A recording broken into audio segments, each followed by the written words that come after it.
Assalamualaikum warahmatullahi wabarakatuh. Bagaimana kabarnya teman-teman? Apa kalian sehat semua? Ya, pada kesempatan kali ini saya akan mempresentasikan hasil tugas kuliah saya, yaitu tugas buklet. Materinya tentang ilmu kesehatan lingkungan. Kali ini saya akan menjelaskan apa sih ilmu kesehatan lingkungan itu di kehidupan sehari-hari kita. Sebelumnya perkenalkan, nama saya Catur Putra Subukti. NIM-nya 20224064050444, kelas 1A. Saya tinggal di Wonosari, Kecamatan Gadingrejo, Pringsewu, Lampung. Saya program studinya S1 Pendidikan Guru Sekolah Dasar.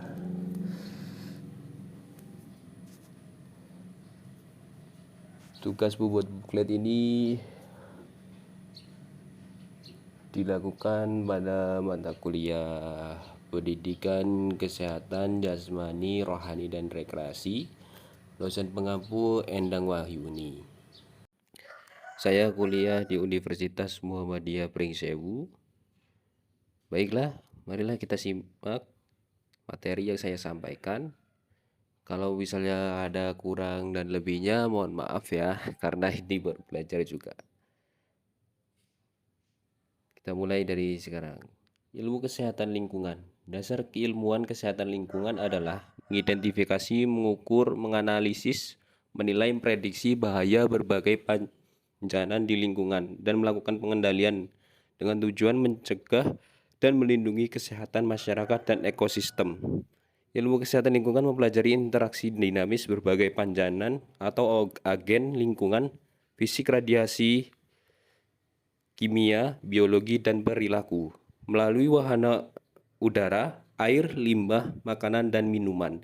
Faktor atau binatang membawa penyakit dan manusia di lingkungan pemukiman, tempat kerja, atau sekolah, tempat-tempat umum maupun perjalanan dengan risiko dampak kesehatan kejadian penyakit pada kelompok manusia atau masyarakat. Pengajaran, penelitian, dan kegiatan pengabdian pada masyarakat di Departemen Kesehatan Lingkungan dilakukan menurut konsentrasi pada tujuan bidang ilmu utama: polusi udara, polusi air, faktor dari binatang pembawa penyakit, kontaminasi makanan dan minuman, toksikologi lingkungan, epidemiologi kesehatan lingkungan, dan perakiraan risiko kesehatan. Syarat lingkungan yang sehat adalah: 1. Keadaan air yang jernih atau bersih. Yang kedua, keadaan udara tidak berpolusi. Yang ketiga, keadaan tanah subur dan gembur. Yang keempat adalah suara kebisingan atau tidak mengganggu alat pendengaran manusia. Saya akan menjelaskan apa sih keadaan air, keadaan udara, keadaan tanah, dan suara atau kebisingan. Yang tadi pertama, keadaan air. Yang dimaksud keadaan air yaitu air yang sangat sehat adalah air yang tidak berbau, tidak tercemar, dan dapat dilihat kejernihan air tersebut.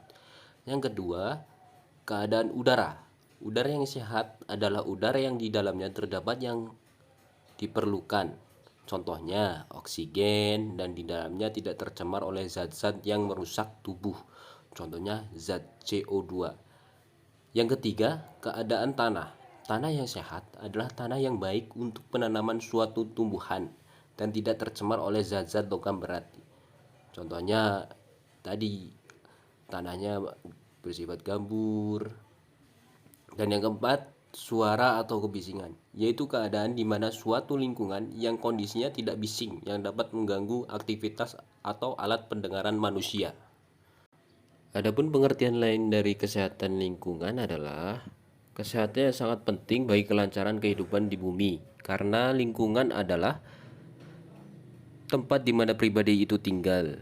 Lingkungan yang sehat dapat dia katakan sehat bila sudah memenuhi syarat-syarat lingkungan yang sehat. Kesehatan lingkungan yaitu bagian integral ilmu kesehatan masyarakat yang khusus menangani dalam keseimbangan ekologis. Jadi kesehatan lingkungan merupakan bagian dari ilmu kesehatan masyarakat. Kesehatan lingkungan merupakan faktor penting dalam kehidupan sosial kemasyarakatan, bahkan merupakan salah satu unsur penentu atau determinan dalam kesejahteraan penduduk. Di mana lingkungannya sehat sangat dibutuhkan bukan hanya untuk meningkatkan derajat kesehatan masyarakat, tetapi juga untuk kenyamanan hidup dan meningkatkan efisiensi kerja dan belajar. Kebersihan lingkungan merupakan keadaan bebas dari kotoran, termasuk di dalamnya debu, sampah, dan bau. Di Indonesia, masalah kebersihan lingkungan selalu menjadi perdebatan dan masalah yang berkembang. Kasus-kasus yang menyangkut masalah kebersihan lingkungan setiap tahunnya terus meningkat. Kita harus tahu tentang manfaat menjaga kebersihan lingkungan, karena menjaga kebersihan lingkungan sangatlah berguna untuk kita semua, karena dapat menciptakan kehidupan yang aman, bersih, sejuk, dan sehat. Lingkungan akan lebih baik jika semua orang sadar dan bertanggung jawab akan kebersihan lingkungan, karena hal itu harus ditanamkan sejak dini. Di sekolah pun kita diajarkan untuk selalu hidup bersih. Di agama Islam pun kita diajarkan untuk selalu hidup bersih karena kebersihan adalah sebagian dari iman. Selain hal yang disampaikan di atas, kita juga harus saling mendukung agar tercapainya tujuan kita dalam menjaga kesehatan lingkungan bersama, agar tidak terjadi penyakit ataupun hal-hal yang tidak diinginkan di masa mendatang, serta agar lingkungan kita tetap bias dinikmati hingga anak cucu kita kelak. Manfaat menjaga kebersihan lingkungan antara lain: 1. Terhindar dari penyakit yang disebabkan lingkungan yang tidak sehat. 2. Lingkungan menjadi lebih sejuk. 3. Bebas dari polusi udara. 4. Air menjadi lebih bersih dan aman untuk diminum. 5. Lebih tenang dalam menjalankan aktivitas sehari-hari. Akibat dari lingkungan kita yang tidak sehat, penyakit yang ditimbulkan akan bermacam-macam, yaitu 1. Asma. Kondisi udara yang kotor mengandung banyak zat berbahaya akan meningkatkan risiko asma. Zat-zat asing yang masuk ke saluran pernapasan akan mengganggu kelancaran proses bernapas. Akibatnya Anda rentan terhadap asma. Beberapa gejala yang mengganggu seperti sesak napas, batuk, dan napas berbunyi pun sulit dihindari. Pengidap asma harus mengkonsumsi obat khusus untuk mengembalikan fungsi saluran pernapasan seperti sedia kala.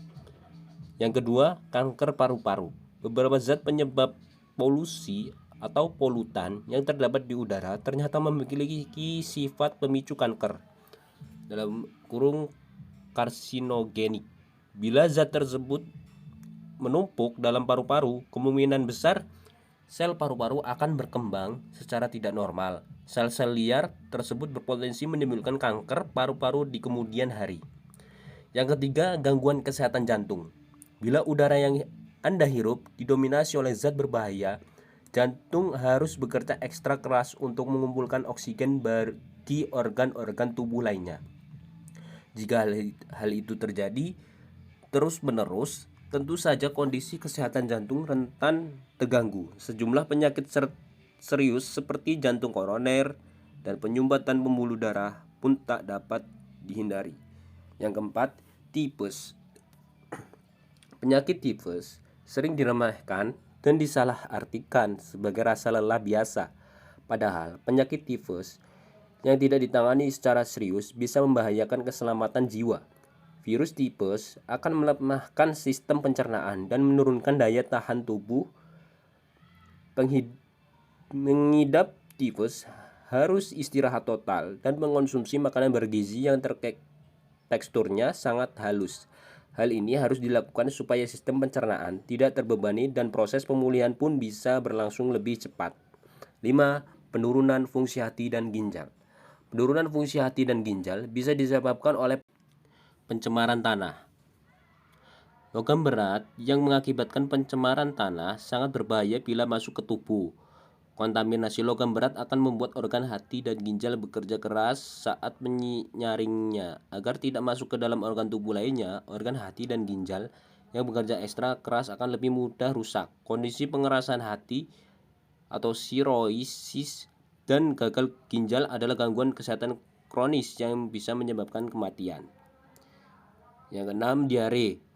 Bakteri penyebab diare dapat berkembang biak secara maksimal di tempat yang kotor. Jika air atau makanan yang kotor tersebut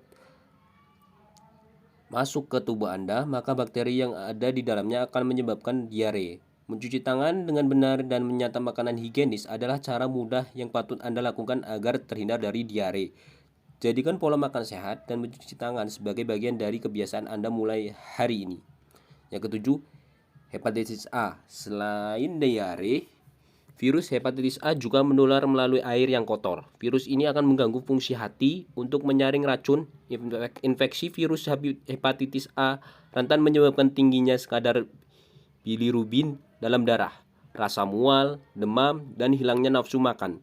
Penanganan hepatitis A harus dilakukan secara intensif agar virus yang ada pada tubuh Anda lekas hilang dan tidak menyebabkan gangguan kesehatan yang lebih parah. Di Indonesia, diare berada pada urutan kedua daftar penyebab tertinggi angka kematian bayi. Hasil riset yang diterbitkan oleh Pusdatin, Kementerian Kesehatan Republik Indonesia pada 2015 menyebutkan 2,9 juta rakyat Indonesia menderita hepatitis. Bahkan, di berbagai provinsi, penyakit hepatitis A berada pada level kejadian luar biasa atau disingkat KLB.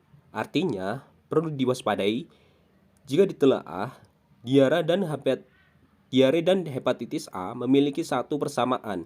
Kedua penyakit ini juga disebabkan oleh pencemaran air. Baik dari materi di atas, dapat ditarik kesimpulan dan saran. Salah satu masalah besar yang terjadi di Indonesia diantaranya adalah masalah kesehatan. Kualitas kesehatan masyarakat Indonesia masih tergolong sangat rendah. Hal ini disebabkan oleh selain faktor dari fasilitas kesehatan yang kurang memadai, juga faktor dari partisipasi atau kesadaran masyarakat tentang pola hidup sehat. Salah satu cara agar kita dapat menjalani pola hidup sehat yaitu dengan cara menjaga kebersihan dengan tidak membuang sampah sembarangan. Membuang sampah sembarang akan mengundang bakteri dan penyakit yang akan menyebar ke tubuh manusia. Saran yang dilakukan supaya kesehatan lingkungan tetap sehat adalah: satu, harus lebih memperhatikan keadaan lingkungan agar tubuh kita tidak gampang terserang penyakit dan dapat melestarikan keasrian lingkungan. Yang kedua, harus melakukan perawatan lingkungan secara teratur agar lingkungan selalu rapi dan terawat. Yang ketiga, dibutuhkan kesadaran dari dalam diri setiap anggota masyarakat yang ada di kelurahan agar lebih memperhatikan kebersihan lingkungan agar tetap asri. Yang keempat, memperbanyak tempat pembuangan sampah seperti tong-tong sampah di sekitar area yang dilewati oleh banyak orang. Baiklah, itu saja materi yang saya sampaikan tentang ilmu kesehatan lingkungan. Lebih dan kurangnya saya mohon maaf. Saya akhiri. Billahi taufiq wal hidayah. Wassalamualaikum warahmatullahi wabarakatuh.